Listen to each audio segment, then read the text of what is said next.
Hey, it's your boy Sergeant Hooked on Henshin. So today we are reviewing DonBrothers, Avataro Sentai DonBrothers episode 3. This is another really good episode. I've really liked it so far. I've seen some complaints around, Twitter and online and stuff like that, talking about how the show doesn't make any sense right now and blah, blah, blah. And it's like, yeah, are you confused about what the show's about when it's 3 episodes in? We're not even into the full-on plot just yet. Just hold your horses here. I don't know. I'm liking it a lot so far. But episode 3 was great because we finally get a few bigger moment things like Haruka / Oni's sister finally knowing who Momotaro is. More interaction with her and him together. We get Sour Brother, his kind of debut, even though we saw him last episode, his debut transforming and doing stuff. And the full team fighting together, at least, because it seems that every time there's a battle, they all get summoned to the same spot. So I want to know why that is, but that's, again, I like that aesthetic. But yeah, so the main plot of it this week is that essentially she is trying to find out who Momotaro is, again, still.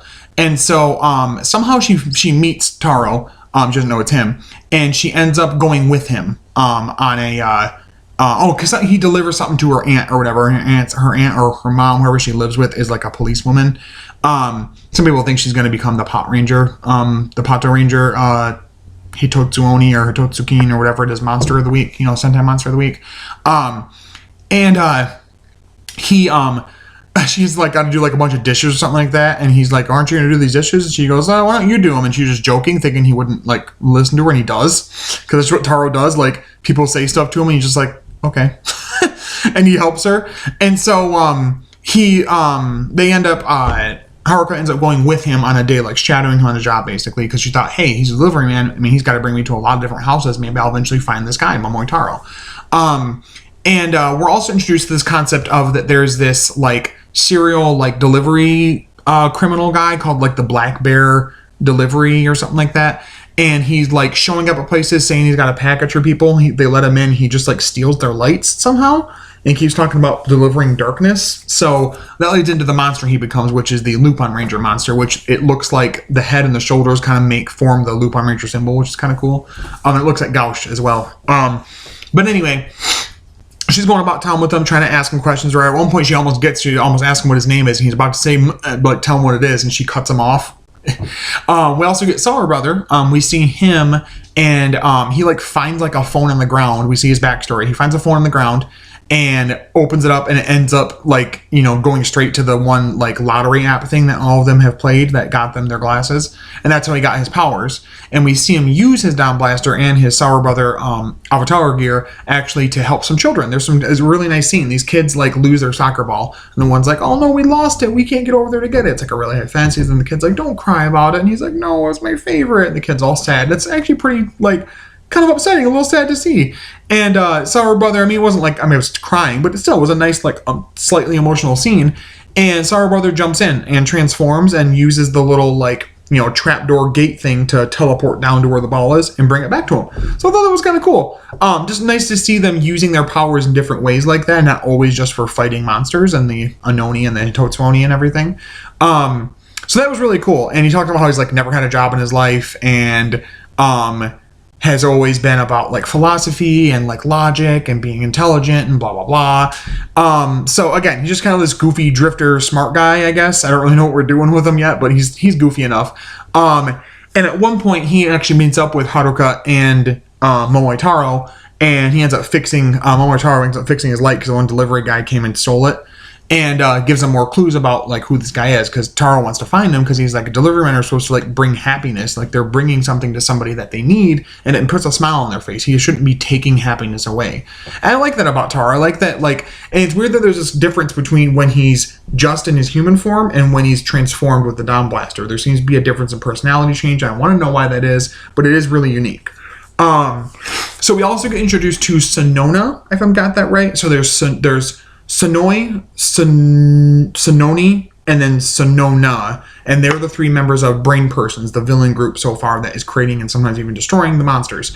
And she goes up to the delivery guy and she's like, blah, blah, blah, and, be evil and man, like kind of like flirting with him or whatever. And that puts him over the edge, becoming the full monster eventually later once they meet up with him. But Haruko finally gets to see that Momotaro is Momotaro, see him transform and all of that. She's like, oh, this is him. And she's kind of like let down a little bit. So they transform and fight. And we get, and so do Kiji brother and Inu brother come in and Saru brother. And we actually get, I believe, her, Kiji brother, and is it Saru brother? I'm pretty sure. That transform do the Avataro change or whatever with Tokyuger. And they become yellow, pink, and blue. Yeah, of the Tokyugers, because it's a Tokyuger monster. And so, anyway, it doesn't seem that they need to be in those forms to defeat the monster, kind of like Gio, however you want to say it, where you needed, like, that, like, rider's power to defeat that, another rider or whatever. So they're fighting the henchmen and everything, and here and there fighting the monster, and they end up defeating it. And before it can be just destroyed by them and hopefully saved or whatever, Sonona comes in and stops them and ends up killing it herself. We do get a scene of Haruka trying to swear fealty to Momotaro, and he kicks her again. It's like this running gag. I saw some people online getting a little tired of that, but honestly, I would compare it the same way to the not knowing how to use the Gertlinger / shooting it without thinking about it thing in Zenkaiger, honestly. Sure, I guess it's a little goofy, she keeps getting kicked, but it's just a funny gag. It's not like they're trying to actually break her ribs when they do it or something like that, or they're trying to abuse her. It's just get out of here, Sentai is very anime. If that kind of thing happened in an anime, people wouldn't care, but because it's real people are kind of triggered by things like that and think that there's abuse or oh, that's where they think women should be and stuff like that. And to an extent, I understand that, but I don't think it was meant to be taken that seriously. I can understand where they're coming from, but I think it's just this running gag thing they're doing. So we do see that. We get to see the team fighting together, Inu brother and Kiji brother, of course, being the CG monstrosities that they are. We do get another close-up shot of Kiji brother, at least waist up, and that's a practical shot. So they seem to have some practical things they can do with those 2 characters, where it's not going to be just a clusterfuck of CG all the time. And honestly, I like the CG. I'm not mad about it. It's not the best CG, but I'm not expecting it to be because I'm watching Super Sentai, which is meant for children. So I don't understand why people are expecting fucking Marvel to happen or some shit. And people shit on CG, Marvel CG all the time. So what do they want? Anyway, so we do get to have the full team do an attack together with the whole doing the cranks and everything, and then he does the slash, and they are shooting in little scenes that shows them in the darkness lighting up for a second as they shoot their gun. Really cool effect. I love that team attack. Aesthetic is really, really nice. The colors and the aesthetic of the show is really good. Really, really good. I love it. Love the color composition. But yeah, so they tried to save the guy and she ends up destroying them. And it's assumed that those people truly die when they're destroyed. So I'm wondering if there's going to be a way to circumvent that, because I'm assuming they're not going to want that to happen, for those monsters to always die and the person dies, or if it's only that happens that way because one of the Brain Persons people did it, But yeah, so no giant fight this time. Next episode is supposed to be a Kiji brother focused episode, something about some onigiri shop near him that's might be closing down, so he tries taking over and Taro helps him. I think it's more of Kiji brother focused and getting him to bond with Taro. I'm thinking we're not going to get the full team fully together and trusting each other and starting to work together until at least episode 6 or 7, maybe even farther, which I'm fine with. I like this slow burn because we're slowly eking out more details about Taro and his connection to things and why he's so important. And also these other characters are getting their little backstories filled in as we go. And it's really doing a slow burn on pulling the team together. And I kind of like that. Sometimes I can be both ways. I kind of like it when a team is already established and then we get their backstory as we go. A la Rhea Soldier, where the 3 of them kind of knew each other and then eventually they added Green and Black and they had to get to know them or whatever. But I kind of like this too, where we get the slow burn of their backstory a little bit as we go through the episodes. I think that's okay too.